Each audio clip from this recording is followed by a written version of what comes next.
The second pillar is Salah.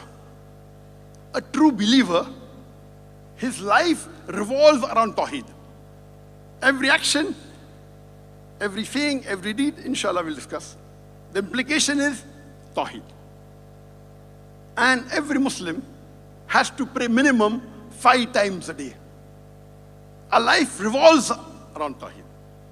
If you go to the Gulf country, you ask for an appointment, the appointment will be related with Salah. Okay, half an hour before Zohar, okay, 1 hour before Zohar, 1 hour after Zohar, before Asr. It revolves around that. And there is no appointment more important than the appointment with Allah subhanahu wa ta'ala. You know, when you have an appointment with someone who is great, you want to meet a minister, you suit it, you get 10-15 minutes before. If you want to meet the prime minister or the king, you go half an hour early.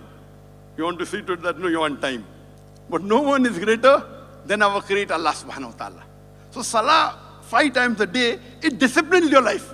The implication is, whatever happens, if it's a call for prayer, you leave everything.